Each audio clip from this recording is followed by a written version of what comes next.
Hello, hello. Happy Wind Down Wednesday. How are you guys doing?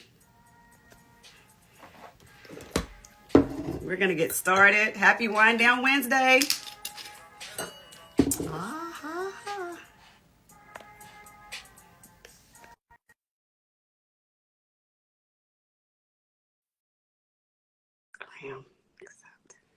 How y'all doing tonight, this evening? Hello, hello.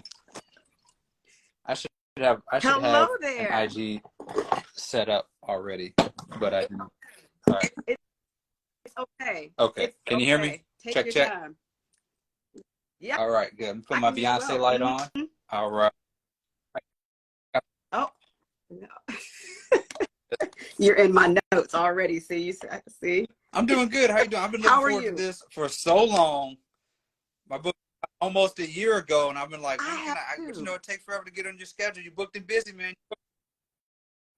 That is not true. That is not Mm-hmm. true at all. We both have been very busy. I made you wait because you want to talk about my So Cowboys you all the waited till time they when you're were on TV. eliminated from the So I mean, you booked in February. You knew they weren't gonna make it. So I don't know. You should I'm have gonna let that pass. booked in I'm so gonna November let when that pass. people think, I, right. when Yeah. we were winning, right? So Same, I'm so happy to same. have you on. I am. And it's funny because when I'm out and around the horns, I'm like, I know him. Like, you don't know him. I say, well, through the book, Know I me. kind of know him, but I really don't. But yes, in real, I do. So everyone's joining in and coming in. I'm just going to do a quick introduction. I'm going to let you, talk about yourself, and then we're going to get right into it. We are going to talk about the book, but I really want people to purchase and Okay. read the book, so I don't do any type of spoilers. Okay. We're going to talk Cool. about a bunch of different things. Yeah, and just have a good time. So good evening. Hello, everyone. I'm Janice Harper. I'm the bookstagrammer behind Spines and Vines. And this is Literary Wind Down, where we talk to debut and best-selling authors and wind down with wine or whatever your favorite beverage is. So if you've been here before, if you know what to do. If you haven't been here before, put in the comments what you're winding down with. And I want to welcome David Dennis Jr., author, or co-author, because he wrote this with his father, David Dennis Sr., The Mm-hmm. Movement Made Us. Oh, It's such a phenomenal book. I'm letting you know all ahead of right. time, have tissue, plenty of tissue. So before we So get started, I what are you winding down with? am doing the McBride sisters, Red Bloom. Yes, that is so I good. don't think I've That's had the my Red Bloom. favorite. I'm a red guy, so I don't think I've done the Okay. McBride. I think I've tasted the white wine a little bit. I don't do white wine too much, but the red is good. It's hidden. It's pretty good. So Uh, I was going to do a red wine as well, but so happened today here in okay. DC, it was 60 degrees. And so when I got off from work, I had a glass of rosé. Okay. And so that's what I'm sticking with. I don't want to mix. So Okay. I'm doing, it's called Love Drunk, and it's by Andre Mm-hmm. Maison Noir Wines. It's a Black-owned wine. They have really good wines, and they're a recommendation for you. Their Okay. Pinot Noir Gotcha. is very Love well, drunk. very, very good. Okay. So yeah, Cheers. so Cheers. cheers to you. Let's get into the wine down. And so I want you to start off just by telling us a little bit about yourself, and then we'll get I into the am book. David Dennis Jr. I'm senior writer at Anscape, ESPN's Anscape. I am TV person on Around the Horn now. Going on a year, close to a year, probably about 10 months now of doing. They ain't Mm-hmm. kicked me off yet, so we're good. Despite my best efforts, they ain't kicked me off yet. Uh, Didn't you win at so the I, end of the season December, I in had the December? most. Or I didn't had you? the highest. I think most wins. I think tied for the most wins, and I think Yes. one of the high winning percentages or something or another. But the points are arbitrary. I do have to say that the points are arbitrary. It's not like I'm out here scoring buckets like LeBron. So they just sort of how they feel. Oh And my so, gosh. Yes. yes, doing that. You see me on Around the Horn. You may see me on Debatable. Made my Sports Center debut about 2 weeks ago. Uh, Thank you. So hopefully more of that. Very good. I'm the author of The Movement Made Us, which came out last May. Paperback is coming out May 9th. So get ready for that. So if you, go ahead and buy the hardcover still, and then get a few paperbacks for your friends and buddies, and especially, people who are interested in civil rights history, but also people who are just interested in parental-child relationships. And, what I would like to think, hopefully, is just good writing. So I hope if you're a fan of that, you want the book. But that's pretty much me. I was born in Lafayette, Louisiana, raised in Jackson, Mississippi. So, yeah. Oh, okay. Yes. Oh, I think everyone should have a copy of the book. I mean, it is a vital piece to the literary canon, of our history. I mean, it says civil rights history, but I say our history, American history. And with the way that they're trying to erase our part in history, it's crucial to have stories like this. So I appreciate you sharing this intimate story with us, because it's like, it's so eye-opening. Mm-hmm. I had never heard of your dad. You know what I mean? I've heard writers and things like that, but I had never heard of your dad. And so I just found it fascinating. And I also found it very heart-wrenching. So thank you for telling us this story. And so my first question to you is, Beyonce.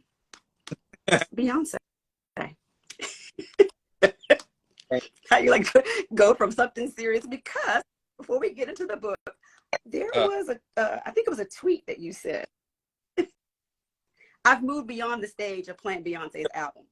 I manifest the songs in my brain and dance with them. Mm-hmm. The album is me and I am the album. We are now one. I don't know when I cease and the album begins.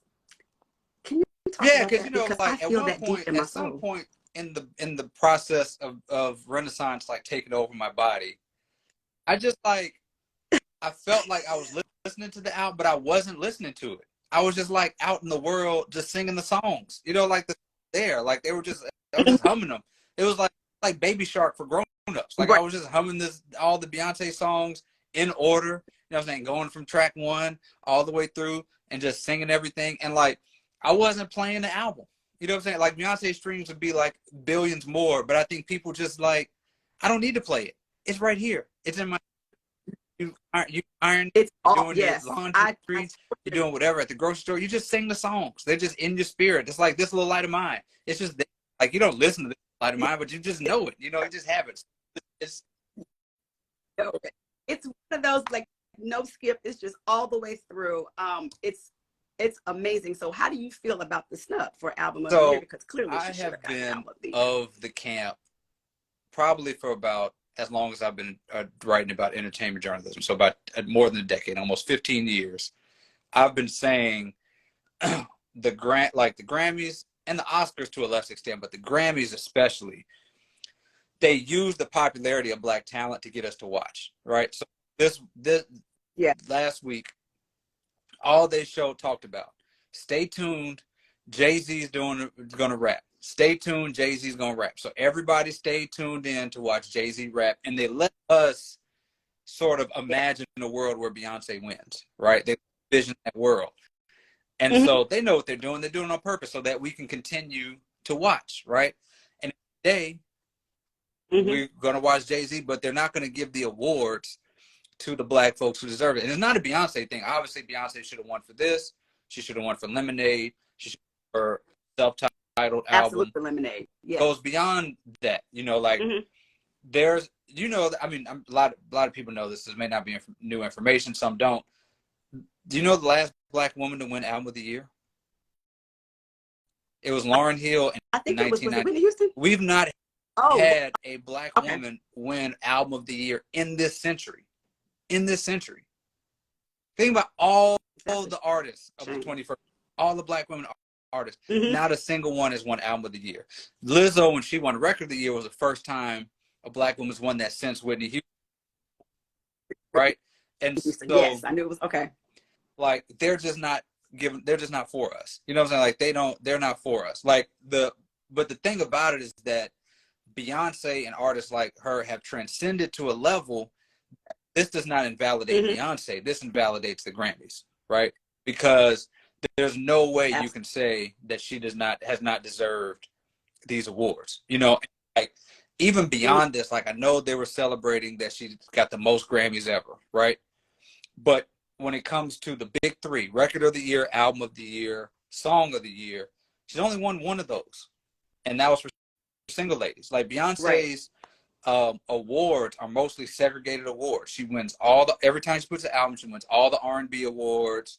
She'll win a few pop awards here or there, but it's generally R&B awards that she wins. Same thing, Jay-Z, Kendrick Lamar, same thing. Like these people get confined to the rap awards, right, or the R&B awards. But when they get put against white folks, they lose 99% of the time. You know, so I've been of the long time ago, have been of the belief that we should just ignore the Grammys. You know, like that they're just not going to be there for us. You know, like we've never had an album that's majority rap win album of the year.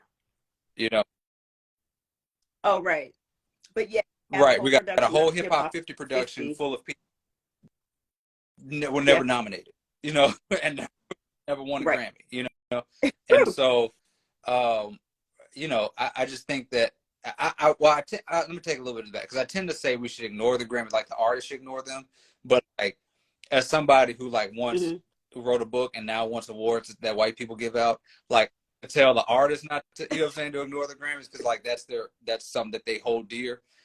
Same time, you got to sort of understand like that does not determine the value of your work. You know, that's, you know. Absolutely. Yeah, it's important to who you've made the music for or who you've made the project for. You know, I'm so, like I said before, I'm thankful that this book is out in the world. I think people should definitely give it to people, especially young people. You know, I think that's a critical part that they're missing a part of our history. You know, whether it's not taught in school or in the home or what, however, they're just missing a part. I know me and my old self, I'm missing a part because I didn't even know about your dad. And so my next question is, how? I know inspiration is your dad's story, but tell us about your dad and how did you come to say, hey, I'm going to tell my dad's story and talk about our relationship and then so I always sort of wanted to write these stories. Like I grew up, you know, I grew up with these civil rights folks coming and hanging out with dad, and, like sitting around the table, telling their stories, right? And the very African oral tradition, right? Of like that's how I heard the stories, out of order, some hyperbole, some dramatics, but when you sit down and you hear these folks tell these stories, they're fascinating to me, especially the kid, you know, and you're like hearing the stories of like, you know, when you're a kid, you hear car chases and shootouts and all this stuff that just like are fascinating to me. But then you realize like this is about the civil rights movement. You know, this is not what we're getting in the textbooks. This is not what we're getting in school. We're getting like some real stories. So I always thought if I was going to be a writer, I'd want to write dad's stories. So it got to the point, you know, it was always in the back of my head as I was doing my career, like going through my writing career. And I was just like, you know, I didn't realize how hard books were. I was like, maybe about 4th, 5th book in, I'll just do dad's story. Like I'll get to it at some point, you know. But what you realize is that, well, first time, you know, dad's 82 years old, you know, so time runs out, and then it just felt like the right time. Donald Trump got elected president, and it was like, well, how do we get here, you know? So I was like, let's try it, you know, let's give it a shot. So I sat him down and just asked him a bunch of questions, and I was like, I knew even because there was originally going to be a collection of short stories. So in my head, I was just like, well, we got 8 short stories at least just from my memory, you know, and so let's just do it. Let's see what we can do, and it just kind of went from there. I mean, it's a priceless oral history. I mean, it's firsthand, a lived experience. I mean, what a legacy, and for your kids, what you're leaving, it's amazing. And so how was he receptive to reliving this? Because this has to be, it's traumatic, it's hard. How It was was, it? it had ebbs and flows, ebbs and flows. So I think at first, Mm-hmm. when it was just sort of like my little project, he was just like, cool, we'll talk and we'll do this thing. And once it started to get real, he started, like it started to get a little bit difficult for him. And once I started, because I did a sort of not traditional way of doing it. Like I really just started by asking questions based on what I remembered. Like I was trying to make a war book. And Yeah. one of the ways I was trying to make a war book was just try to capture this feeling of like being in the trenches, like not necessarily knowing what the larger picture was, right? So I just sort of went cold and was just like, I remember you telling me this story, and just like we spent a week where I just went off of memory, right, and just having them tell me the stories. And then I went back and did the research, and then I came back around and dug up stuff that he'd forgotten. There were things in there on the timelines that he didn't Mm-hmm. realize were overlapping each other. There are things that he sort of remembers vividly. Like his memory is actually pretty good for a lot of folks at time, but there was just some blanks, and so once we started digging through that, and sort of excavating these things that he buried, these were stories he never told before.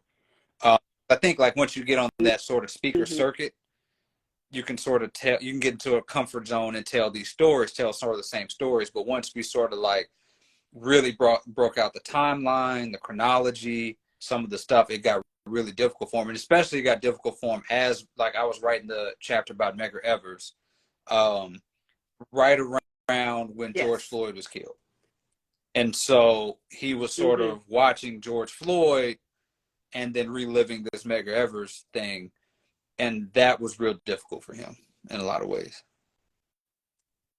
Yeah. I can't even imagine. Because you were writing this Yeah, a book lot. during So this time, during actually, that time. some of the book was supposed to be a travel book. So we're going to go to some of these spaces Okay. and relive these spaces, right? So we went to Shreveport for a little bit, went to New Orleans, and went to Jackson, right? And so we went to Jackson. I believe we left Jackson maybe February 25th, 2020. So we were like, Mm-hmm. we left Jackson like, man, this is like little thing going around, people getting sick, like what's going on. And so you shut it down. Yeah. We had to shut it down for the whole rest of that time. So um, a lot of it was just us on the Zoom talking to each other. So yeah. Okay. And so people coming in, and I just want them to know he was a major figure in the movement. And so can you talk about that? Talk about the Freedom Riders. I mean, I don't want to give too much away, but I just want to give kind of like a broad overview Yeah, of so what that Dad meant and who they were. was on the first Freedom Ride bus from Montgomery down to Jackson. So they were doing the Freedom Mm-hmm. Rides. They were integrating the the system there, and so um, they were going to go from DC down to New Orleans, and in Alabama, in Anniston and Birmingham, I mean they bombed these buses. They almost they attacked these folks. I mean they tried to kill them. They tried to kill everybody on the bus. So there was a Mm-hmm. discussion of should we continue these rides, and the sort of the old guard, Dr. King and them, sort of didn't want to do it. The young folks, which I have to mention, came from HBCUs, right? Out in Tennessee and New Yes. Orleans, came down and basically sort of forced their way and said, we're going to continue these rides no matter what. Dad was reluctant. Like when you read the book, you'll see that he was reluctant in all this and sort of ended up by happenstance. Right. Early Yeah. on, that comes in the book that he's A little reluctant. reluctant. But And so he ends up on that Freedom Ride, that first bus, sure that he was mm-hmm. going to die. I mean, like everybody was just like, there's no way we're going to survive this thing. You're just going there to die. Um, and sort of, it just went from there. I mean, I think one of the things that I tried to accomplish with the book is this arc, right? This arc of reluctant movement person to this person that who is totally transformed and changed into a whole different person by the end of this time. Which the book is 300 pages almost, and it covers. I mean, it is nonstop, and it covers 3 years of movement work. You know, It's Yes, it's yeah, it just nonstop. covers 3 years. That's just what it was like. It was just constant barrage of all of these things happening at one time to somebody who was 20 to 23 years old when the book Saying like how many, I mean, we see it now, but I'm just thinking happened. Mhm. the fortitude in that Right. age, And when he and just wanted to go to I was teaching at college. Morehouse at some of the beginnings of this book, and I was like looking at these kids, and I was like, man, I don't want y'all to lead me nowhere. Like, I was just, like, I just couldn't believe, and I'm sure that like, when push comes to shove, they'll do it. You know what I'm saying? Like, there are fantastic kids who are out there doing the work, but it's just hard to imagine these kids, 20-year-old kids, 21-year-old kids, changing this country. Like, it's just hard to imagine like sending them out in the world to do that when like at the same. And I'm sure them folks back then were the same because they're out there to do that, but like you can't even give me your homework in time. So like, how you organizing a bus ride and you can't give me your homework in time? And I'm sure they were just like that back then too. Sure, I'm sure they were. So, you know, and so um, as a kid, Mm-hmm. I'm sure this had to impact you, and then going back and kind of reliving everything. And so, what did what did writing this book do for, you know, for you, and then for your Yeah, relationship the with your book dad? was. I mean, there are still things that like emotional things I'm still dealing with the book. Like I actually went into the book thinking I had it out. I was like, I got my life figured out. Like I understand, I know what's going to come out on the other side of this. And I was like terribly wrong, in a lot of ways. And I think that one of the ways, particularly with my dad, was that I just never realized. So he leaves, that work in '68, right? Never Mm-hmm. never talks about it again, like never really talks about it again until we were in Jackson, until I was a kid. And so what I did not realize until we were talking about the book was that when we moved back to Jackson when I was 6 years old, there was this 50-year-old man going back to the most traumatic time in his life for the first time. And I didn't realize that. I Yeah. figured that he was just on the circuit the whole time. And then I was born, he was continuing the work. But he was wrestling with these demons for the first time while trying to raise this kid and keep this family together.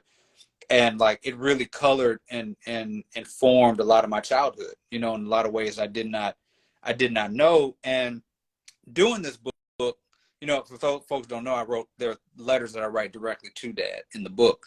And I think dads and sons and black men often just don't have the conversation. You just like dad and I were in a good place. I Right. mean, in order for us to write this book, you got to be in a good place. So we were fine. And it was just gonna be like, well, he's old. I'm, where I'm at. We'll just ride this thing out, and we'll be fine. But what happened is it forced us to have the conversations to get into a different place. So our relationship is better than ever. I mean, we are traveling together. We do the book stuff together. Everybody's asking how he's dealing with the travel. He's fine. He's used to it. I'm tired. I'm tired. I was, He's at the bar all night. We argue yeah. like cats and dogs over events and what we're going to do and all this stuff, but we're fine. We're in a much better place than I ever thought we'd be in. We wouldn't be in this place without the book.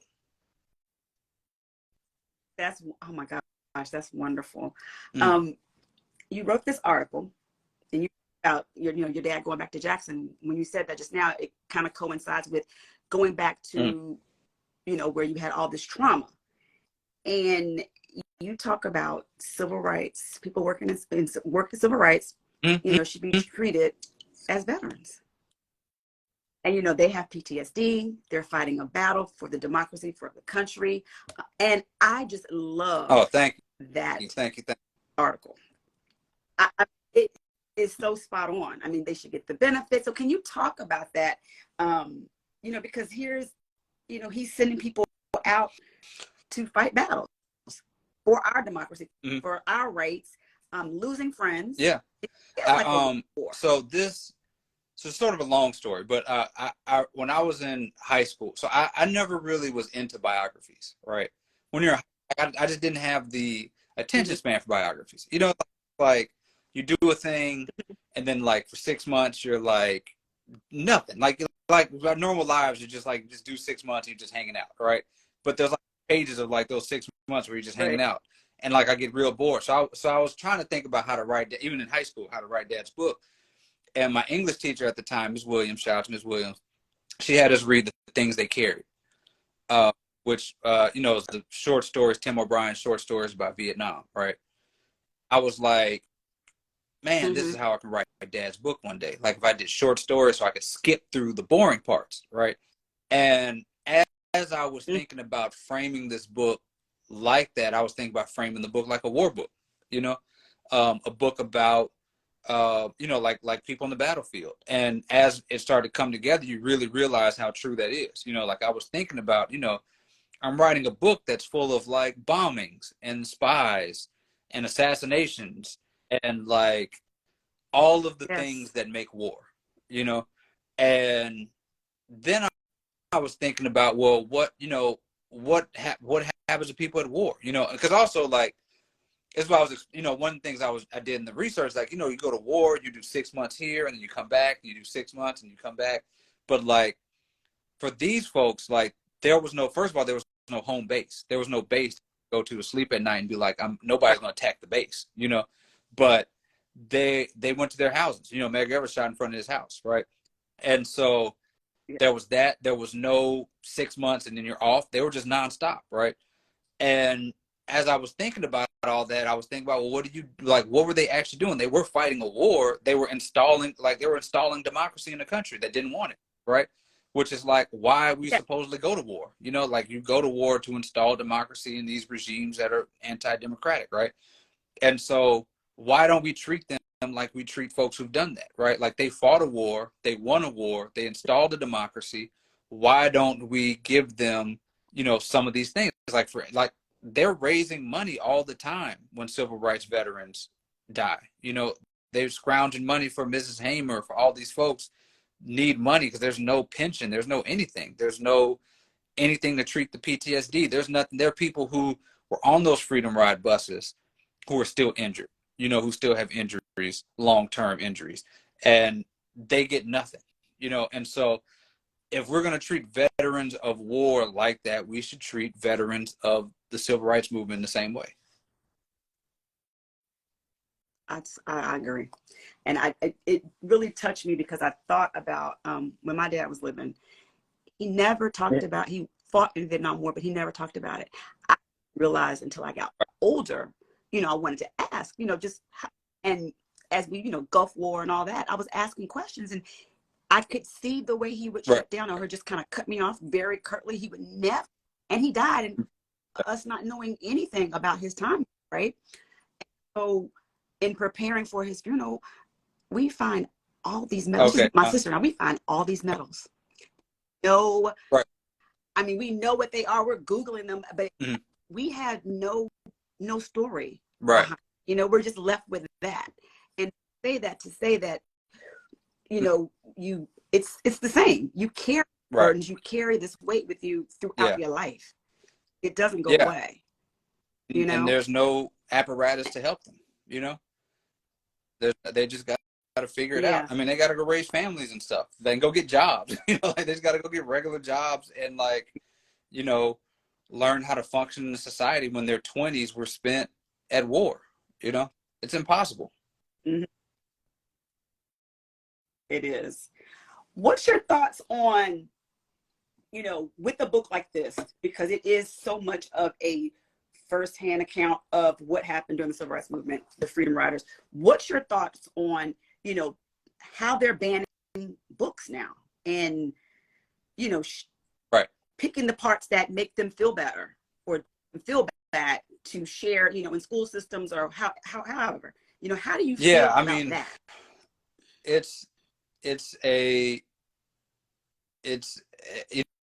part of it's the regime, like it's just how you create these type of countries, it's how you erase that history. It's what they do, like I don't know I'm thankful that so far this book has been accepted in libraries, and there've been library things, school libraries and things that have accepted the book. But I feel like it's a Mm-hmm. matter of time. Once the wrong person gets their hands on the book, then they're gonna want this gone from all the schools. And it's sad. It saddens me because, like I said, I read the things they carried in high school, and like I think Mm-hmm. about writing a book that Clint Smith says all the time about how the word is passed. That he's writing a book that he wished that his high school self could have read. And I'm thinking about how the things they carried made me want to gave me sort of a blueprint to this book, and my hope that some kids will go home and ask their moms and their dads and aunts and uncles, what were what were you doing, what's going on, and the idea that people won't be able to do that. I mean, they're banning like Richard Wright, they're banning Baldwin, they're banning like what are we doing, like what are we doing? And so yeah, they're banning, like Costain Ta-Nehisi wrote, Coates. nothing that is bannable. Like he's just not, there's nothing that's like, is information. It's information. And so, Mhm. yeah, it's madness. But it's just part of the battlefield. Like they're banning it for a reason, which means that we should know, Right. it helps us understand the power of what they're trying to ban. Yeah. Right. I mean, information is power, for sure.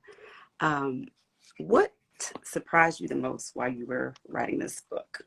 And I want to know So the hardest part of writing what this book. surprised me the most is, well, one was the age of everybody. Um, like I knew Mm-hmm. that they were young, but like when you think about your Yeah. parents, like even if your parents are talking about, well, when I was in elementary school, I was doing this, you still think about like the old person in front of you talking about, right? Yeah.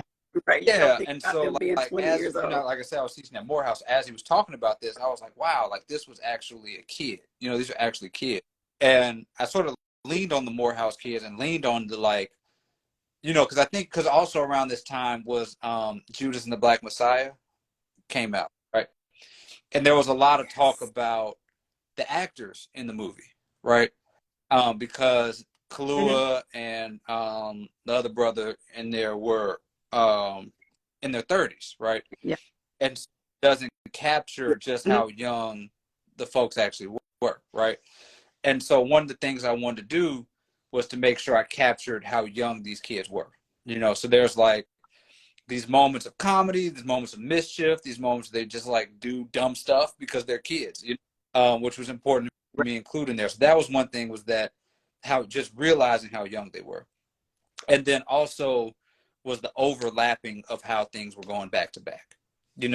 Like I said, I wanted to do short stories and I wanted to skip the monotony, right? Like in my head, I was like, oh, dad had this crazy thing happen. And then he like organized and pushed papers and did a couple marches for a few months. And then like this other crazy thing happened, right?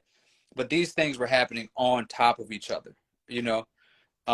He's in the Harlem riots while they're looking for Goodman, Cheney, and Schwerner's bodies.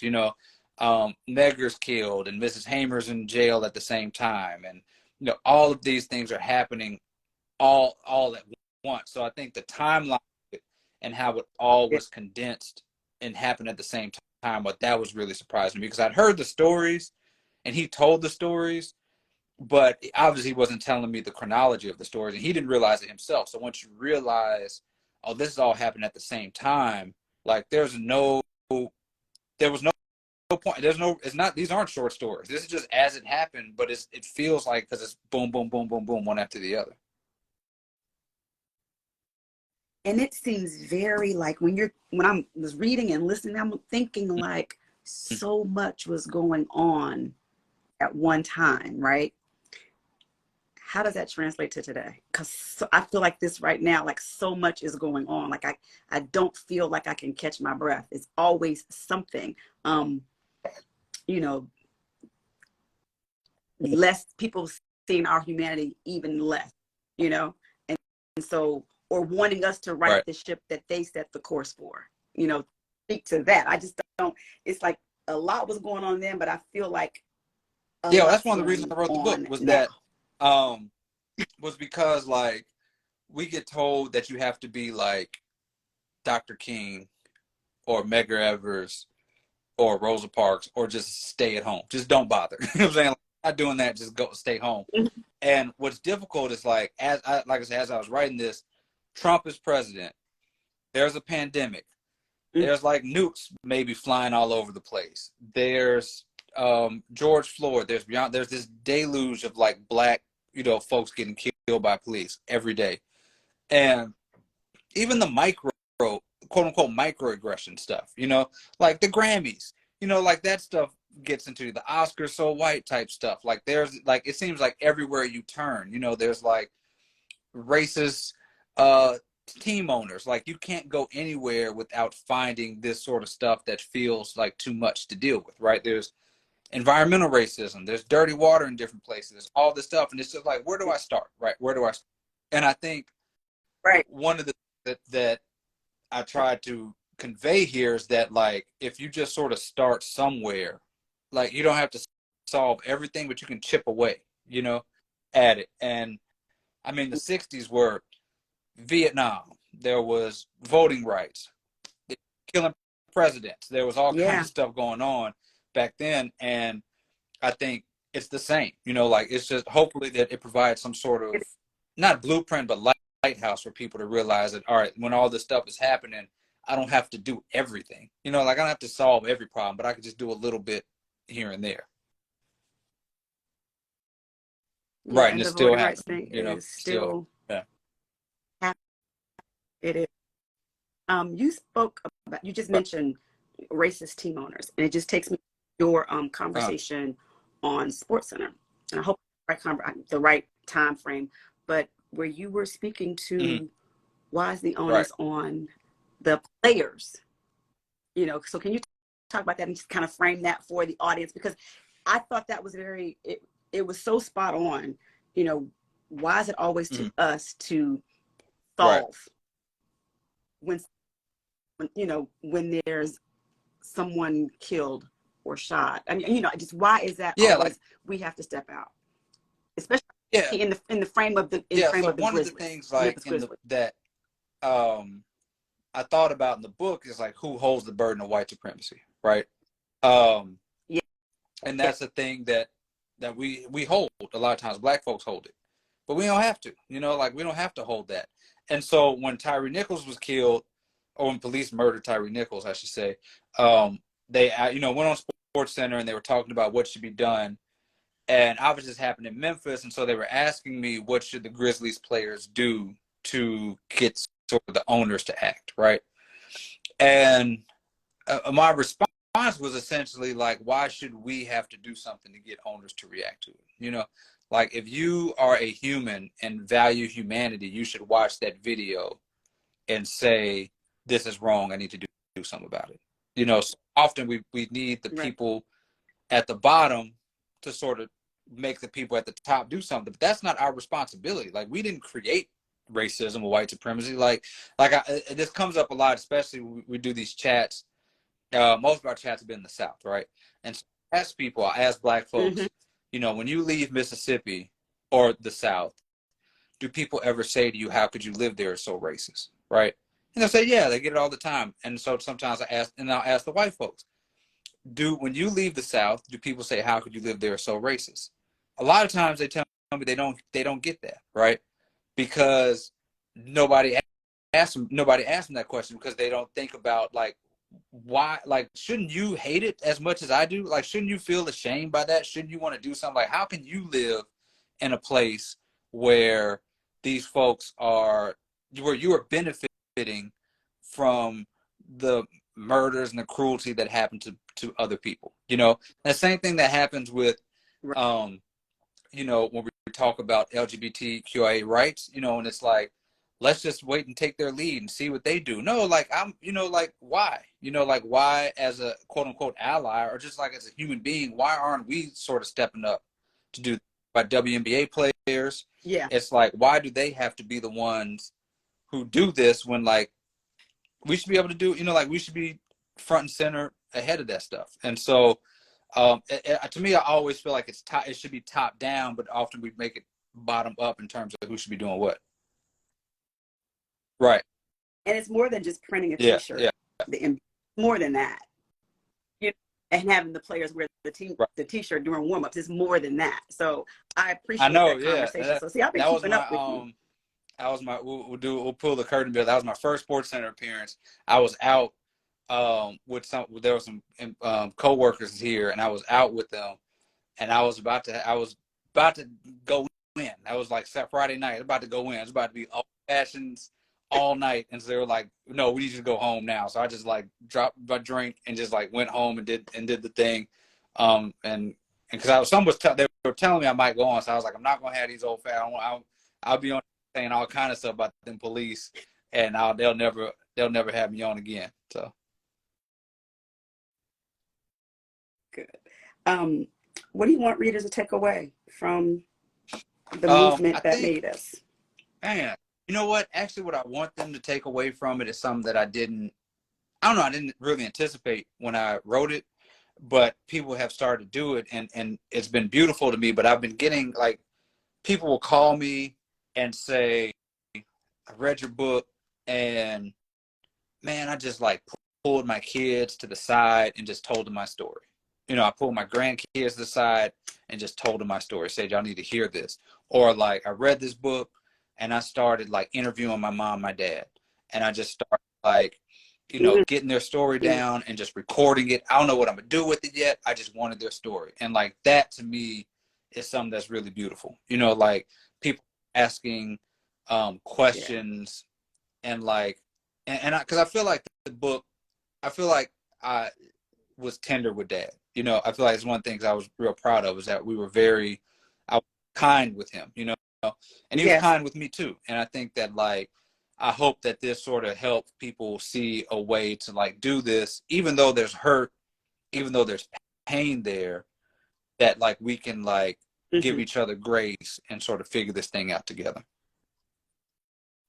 Yeah, you definitely feel the tenderness. I mean, you can't, that comes through loud and clear. Definitely. Like I said to anyone that's going to read the book, y'all are going to read it. There's a link down there. If you don't have it, you read the link. Yeah. You're going to need Kleenex for sure. Yes. I know that you're a reader. So what are you reading? So any recommendations for us? Chipping away very slowly. I've been extremely busy, but because I was doing some research on this super cool project that I have coming, but I have been, this has been my Bible as of late. And so, yeah.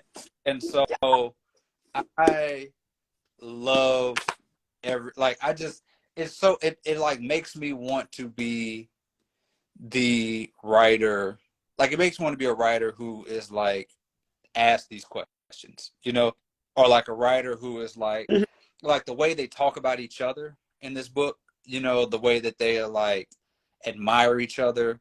For those who don't know, Black Women Writers Work just interviews with like the goats, what I'm saying? Angelou, Nikki Giovanni, Toni Morrison, like all these people are being viewed in this like they're just talking about each other like peers and loving on each other and critiquing each other and like being just brutally honest. And it's just like, it's like the most inspirational thing that I could possibly read, because it makes me want to be like that, and it makes me want to write again. And it's just like the coolest gift of a book that I can imagine having come out.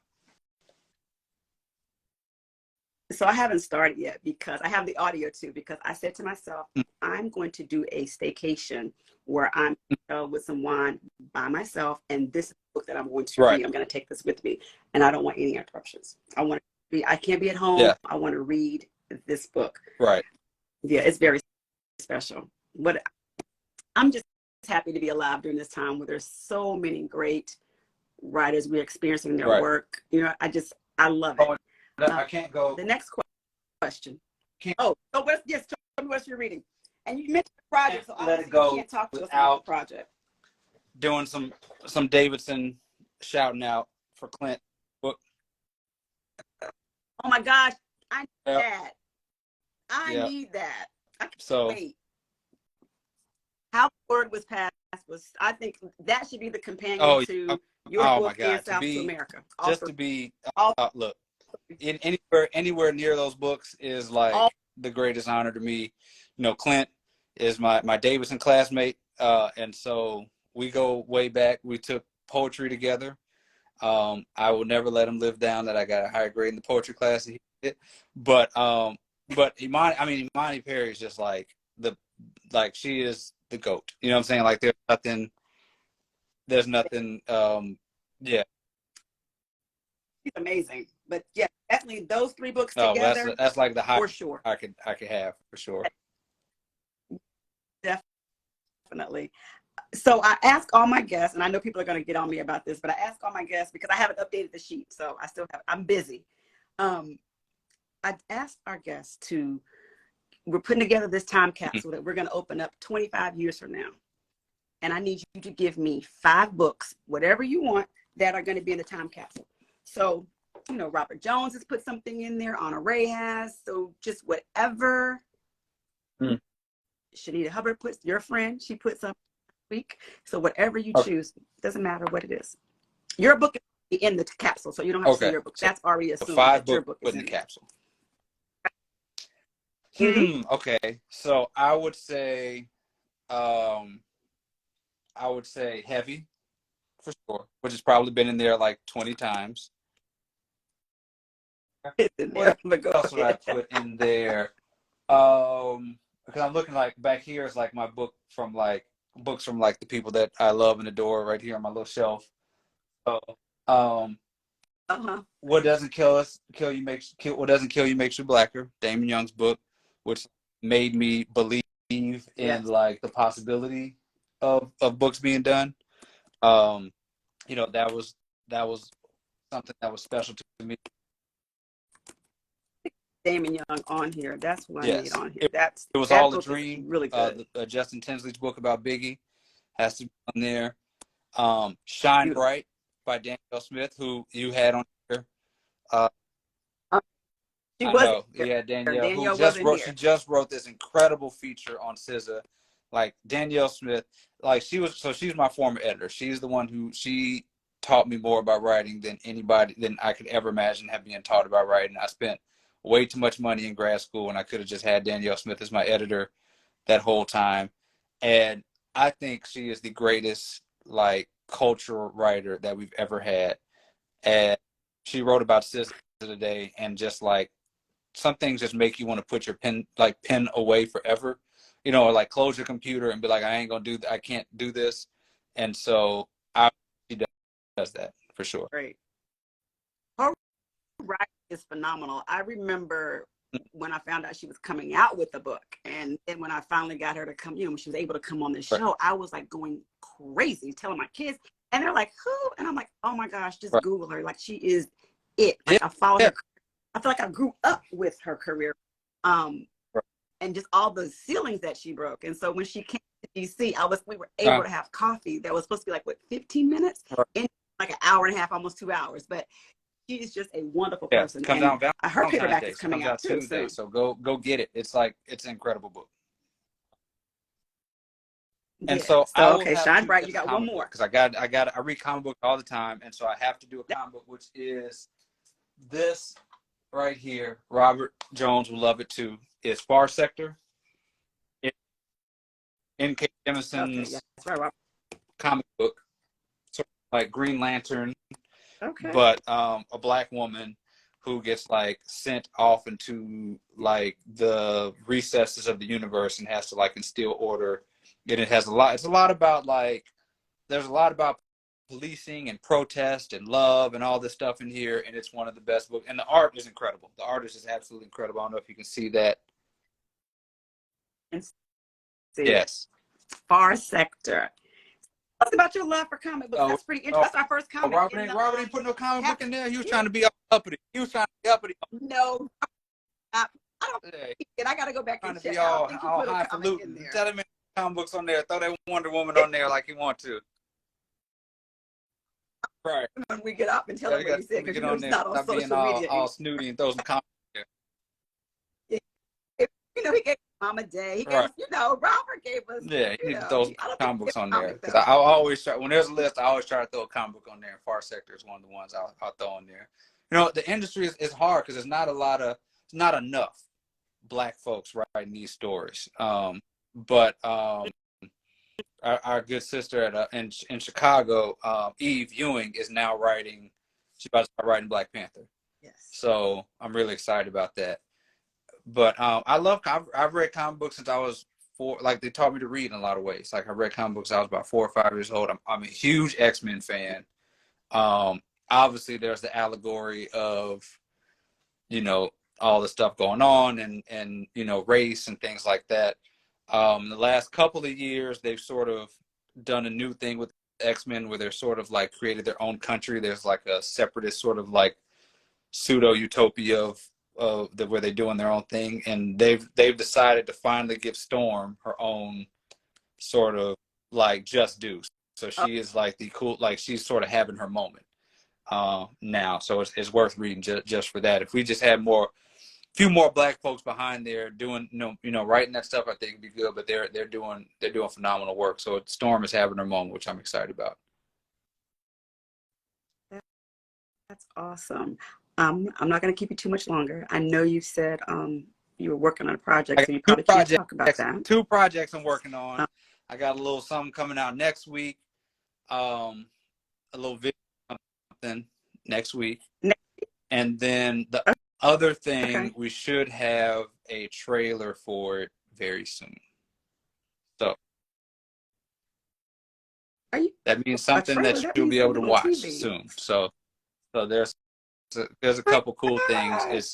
It's Black as hell, and something that I didn't think I'd be able to do at the place I'm at. So I'm excited that it's happening. So right. Oh, you had me at Black as hell, so we're good. That is amazing. Congratulations in advance. So everyone out there in the audience, tell your friends they need to have the movement that made us. Speaking of, how did you choose this title? Originally, the book was going to be a really dark book about when my dad did the eulogy for James Chaney. He said he was tired of funerals. So the book was going to be called Tired of Funerals, and it'd be like just angry, like y'all kill folks, and this is what, and y'all still elected Trump and all this stuff. But it just sort of did a disservice to the world. Like I wanted to reframe the book as a victory.